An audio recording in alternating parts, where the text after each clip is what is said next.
They were the perfect couple in the perfect home. But what was hidden behind these doors would shock the world. In a quiet Georgia suburb, the Zulo household was the envy of all. William Zulo, a renowned architect with a talent for designing dream homes, was the face of reliability and creativity. His partner, Zachary Zulo, a dedicated social worker, was celebrated for his relentless efforts to help vulnerable families rebuild their lives. Together, they were a power couple, an embodiment of love and compassion, earning admiration from every corner of the community.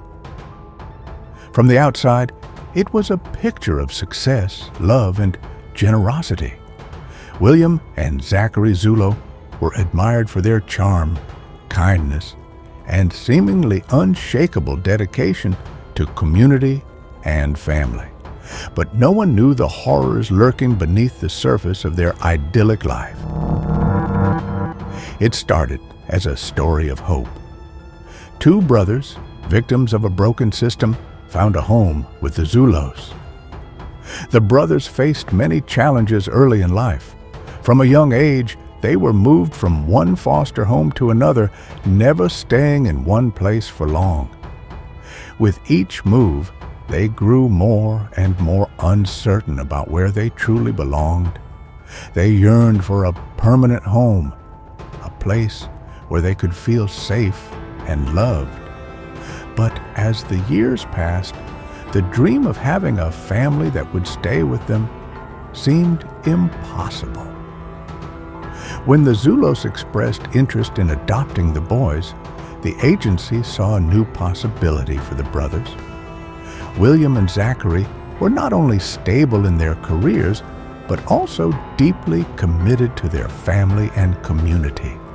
Their strong, supportive relationships and their ability to provide a nurturing environment made them stand out as ideal candidates to offer the boys a better life. The agency carefully reviewed their background, and after several meetings with the brothers, they decided to move forward with the adoption process. Finally, after everything had been carefully considered, the adoption was approved. For the first time in their lives, the brothers had a place to truly call home. They no longer had to worry about being moved again. They had found the family they had always dreamed of, and the Zulos had opened their hearts and home to provide them with a sense of security, love, and stability that they had never known before. Neighbors called it a second chance, a storybook ending for children who had known nothing but hardship. They were finally in a home that promised stability, with a couple who outwardly embodied care and compassion. The promise of safety, however, quickly gave way to an unthinkable reality. But instead of finding love and safety, the boys would step into a nightmare they couldn't escape. Teachers noticed the first signs: withdrawn behavior, slipping grades, and a haunting silence. One teacher recalled an incident where William, the older of the two brothers, hesitated to answer a simple question in class. The truth came to light in the most unexpected way.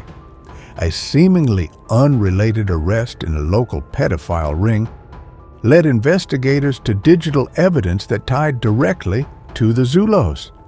What they uncovered was beyond comprehension: a sophisticated operation of exploitation and abuse that had been meticulously hidden for years.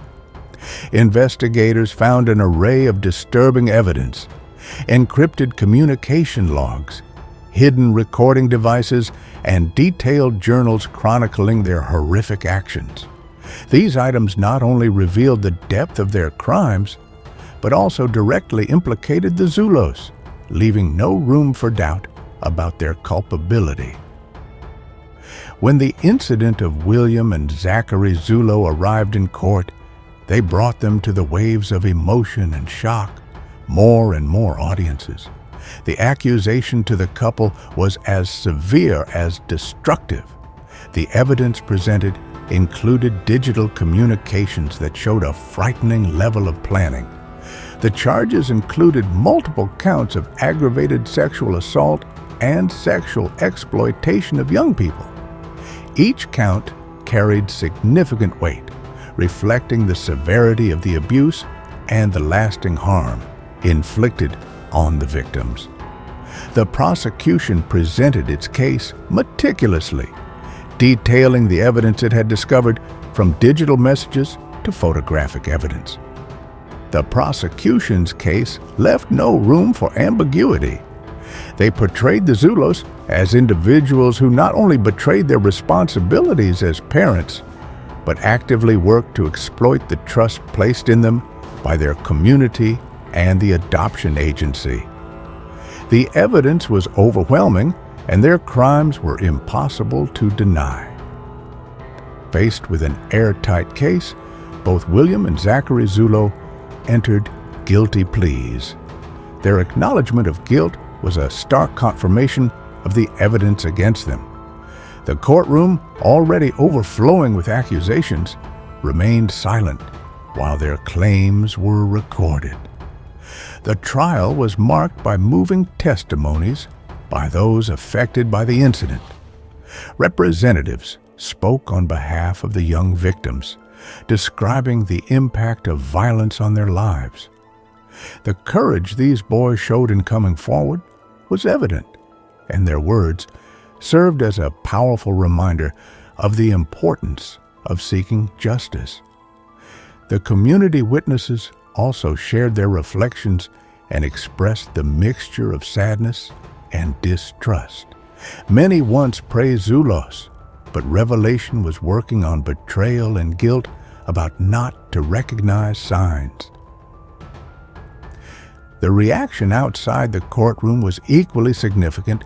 Media coverage of the case attracted widespread attention, sparking debate about existing child protection systems and the need for stricter oversight.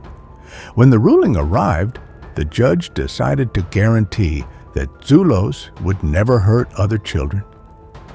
Each person has been sentenced to 100 years in prison without the possibility of release. The proposal was unequivocal, a clear message that their actions were outside the reprehensible and will meet the total weight of the law. Victim representatives expressed relief at the outcome, acknowledging that while the trauma is never healed, justice has been served.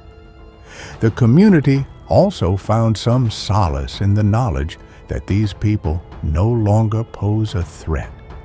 Surrounded by new caregivers and a community determined to make amends, they began to rediscover what it meant to feel safe.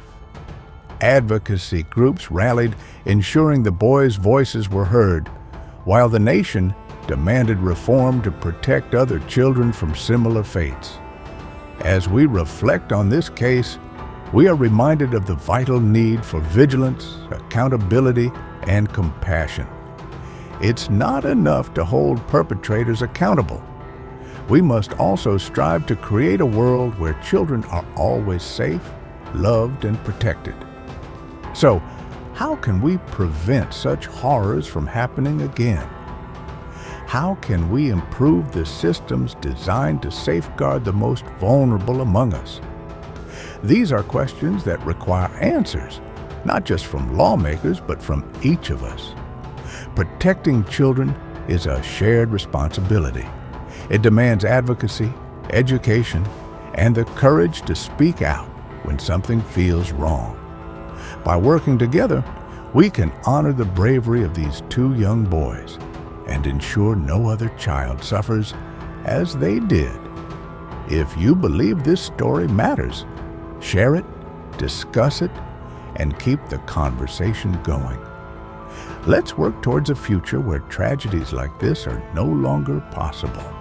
Thank you for watching. Please subscribe, stay informed, and engaged with important stories.